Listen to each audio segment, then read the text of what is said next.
आज 800 साल से ज्यादा का अरसा हो गया उस गरीब नवाज को हिंदुस्तान में आए हुए, लेकिन उनके आने की शान क्या थी? वो बहुत बड़ी फौज लेकर नहीं आए थे, 8 फकीरों की जमात में आए थे। जब शिहाबुद्दीन गौरी शिकस्त खाकर जा रहा था, उस वक्त गरीब नवाज से उसके किसी फौजी ने पूछा था, बाबा किधर जा रहे हो? गरीब नवाज ने कहा था हिंदुस्तान फतह करने जा रहा हूं। सिपाही ने कहा हमारी बहुत बड़ी फौज आई थी बादशाह के साथ, हाथी घोड़े लश्कर साजो सामान, हम यहाँ के राजे महाराजाओं से शिकस्त खाकर जा रहे हैं और तुम गुदड़ी पहने हुए 4-5 लोगों की जमात, 8 लोगों की जमात हिंदुस्तान फतह की बात करते हो, ये कोई मजाक नहीं है। गरीब नवाज ने कहा नादान, फर्क इतना ही है कि तुम अपने हथियारों के भरोसे आए थे और मोइनुद्दीन अल्लाह और उसके रसूल के भरोसे पर है।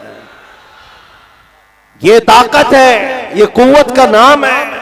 जिस सीने में नबी करीम सल्लल्लाहु तआला अलैहि वसल्लम की वफा भरी हुई हो, वो फिर बेखौफ जीता है, बेखौफ जीता है।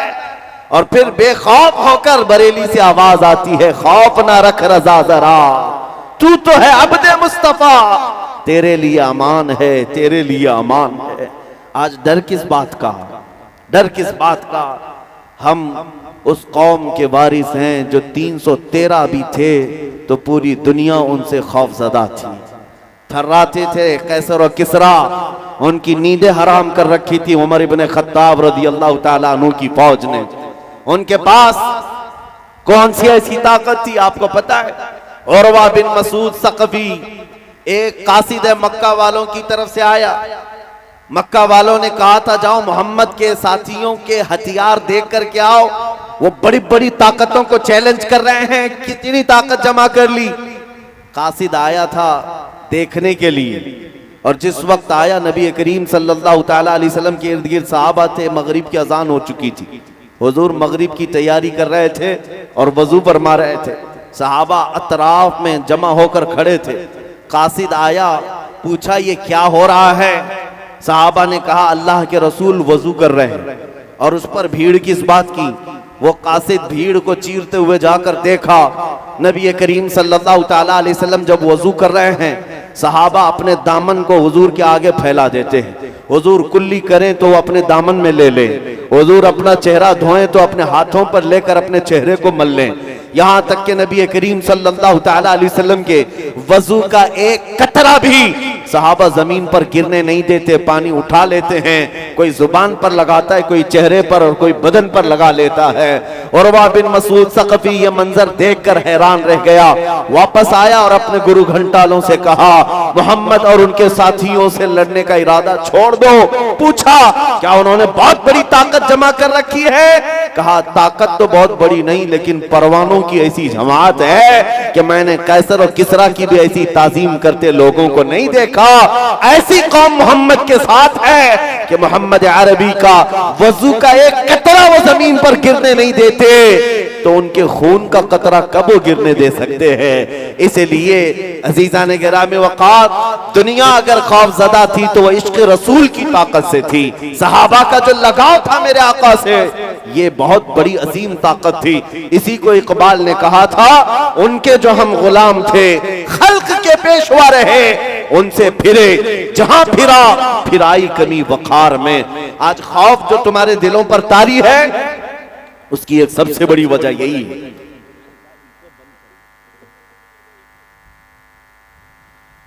हुजूर अकरम सल्लल्लाहु तआला अलैहि वसल्लम से दूरी ये एक ऐसी जिल्लत की बात है मेरे अजीजों, फिर आदमी दर दर की ठोकरों पर मजबूर हो जाता है। मैं माइक वाले से गुजारिश करता हूं, मैं इको बंद कर दें। नात खां जब तशरीफ लाएं तो उनकी आवाज को सुरीली बनाने के लिए आप इको को लगाएं। मैं तो भाई बयान कर रहा हूं, गुफ्तगू कर रहा हूं, इसमें लहराने की जरूरत नहीं है, बस बात समझ में आनी चाहिए। और माइक को हम स्टाइल में लाना नहीं चाहते हैं। दो बूंद ही बहुत है गर तुझको असर करे, तूफान नूह लाने से ऐ चश्म क्या फायदा। मेरे हाल बात इतनी है कि आज तुम्हारे पास वो कुव्वत मौजूद है। अभी मैं आपको बताता हूं, इस पूरे भरे मजमे में अगर मैं कहूं अशहदु अन्ना मुहम्मद रसूलुल्लाह, सल्लल्लाहु ताला अलैहि वसल्लम, मैंने अपने नबी पाक का नाम ही तो लिया है, आपने अंगूठों को चूम कर आंखों से क्यों लगाया? किसने कहा? क्या यहां से ऑर्डर दिया गया था? पहले से आपको बताया गया था कि मैं जब नाम लूंगा तो चूम लेना? मैंने तो ऐसे ही अचानक हुजूर का नाम लिया है और आप बेइख्तियार अंगूठों को बोसा देकर आंखों से लगाते हैं। क्यों? ये इस बात की अलामत है कि हमें किसी के हुक्म की जरूरत नहीं, हमारे दिल में हुजूर के लिए धड़कनें आज भी मौजूद है। वो नाम पाक आता है, बेइख्तियार उंगलियां लबों तक चली जाती हैं। हुजूर को सामने से देखा नहीं, लेकिन नाम सुनते ही हम अंगूठों को चूम लिया करते हैं। ये आज भी अलामत है तुम्हारे अंदर। इसीलिए मैं कहता हूं, वो जो छुपी हुई चिंगारी है, जिस दिन ये शोला बन गई, मेरे अजीजों, बड़े बड़े मोहल्लों को और बड़े बड़े पाखंडियों का जीना हराम हो सकता है। जो आज नबी करीम सल्लल्लाहु ताला अलैहि वसल्लम की शान में भोंकते हैं, उन्हें ऐसा लगता है कि हुजूर के गुलाम सब अब मर चुके, ख़त्म हो चुके। यह उनकी खाम ख्याली है। उन्होंने अभी हुजूर अकरम सल्लल्लाहु ताला अलैहि वसल्लम के गुलामों की वफादारी देखी नहीं, और आपने कभी दिखाया भी नहीं। आप तो सिर्फ नारों में रह गए हैं, जोश में रह गए, जुलूस में सिर्फ बुलंद आवाज से चीखने में रह गए। जिस दिन तुम हुजूर के सच्चे आशिक बन गए, उस दिन बहुत बड़े कमाल का इनकलाब आने वाला है। सुना है कुदसियों से मैंने कि वो शेर फिर होशियार होगा। हुजूर के इन गुलामों के अंदर एक जिंदगी फिर से आएगी।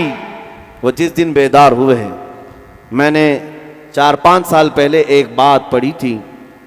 स्पेन के किसी अजायब घर में एक स्टेचू रखा गया था, जिस स्टेचू में मुसलमान सजदे में है, उसके ऊपर ईसाई खड़ा है और उसके कंधों पर यहूदी खड़ा है। एक यहूदी देखता है और अजायब घर के मैनेजर से कहता है, ये स्टेचू में मुसलमान सजदे में, उसके ऊपर ईसाई खड़ा है, उसके ऊपर यहूदी है, यहूदी को सबसे ऊपर दिखाया गया। उसने कहा, ये बदल दो, ये स्टेचू बदल दो।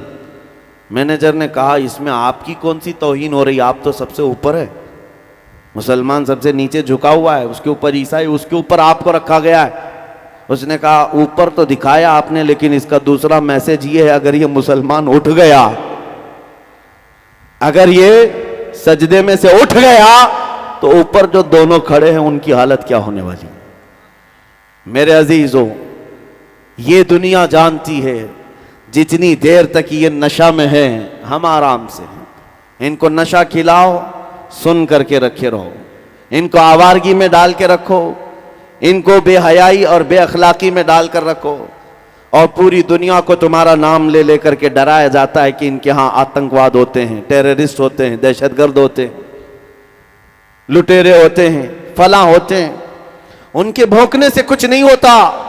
आज भी मैं आपसे कहता हूं, आप सिर्फ अपने आमाल से पूरी दुनिया का नक्शा बदल सकते हो। 2011 की बात मैं बता रहा हूं। अमेरिका की एक न्यूज रिपोर्टर औरत अफगानिस्तान की रिपोर्टिंग पर मौजूद थी, अंग्रेज औरत है। उसने अपना वाकया लिखा है कि मैं अफगानिस्तान में थी, उस वक्त नेटो की फौज वहां पर थी, जो लड़ाइयां चल रही थी 20 साल तक। रिपोर्टिंग करने के लिए गई हुई खातून कहती है, एक दिन शाम को मैं रिपोर्ट करते हुए आ रही थी, 2 फौजी जो नेटो फौजी थे, उन्होंने मुझे अकेला पाकर पकड़ लिया और झाड़ियों की तरफ ले गए, मेरी इज्जत लूटते। इसी असना में 2 मुसलमान नौजवान नजर आ गए मस्जिद की तरफ जाते हुए। उन्होंने आकर आवाज पुकारा किया और फौजी वो भागकर चले गए। औरत को छोड़ दिया, कपड़े पटे हुए थे। ये दोनों मुसलमान नौजवान उस खातून को उठाकर लाए। ये औरत कहती है, बचपन से मैं मुसलमानों से नफरत करती थी, बचपन से हमारे दिमाग में यही बात डाली गई थी कि ये इज्जतों के लुटेरे होते हैं और बहुत सख्त किस्म के होते हैं मुसलमान। मैं डर गई, वो फौजी तो अच्छे थे, ये 2 मुसलमानों के हत्थे चढ़ गई। ये दोनों नौजवान मुझे लेकर के आए और एक कमरे में लाकर उन्होंने मुझे बंद कर दिया, अंदर नहीं आए। कमरे में बंद करने के बाद जैसी रात हुई, दोनों ने आधा दरवाजा खोला, खाने का बर्तन अंदर किया और कपड़े मुझे दे दिए और फिर दरवाजा बंद कर लिया। मैं भूखी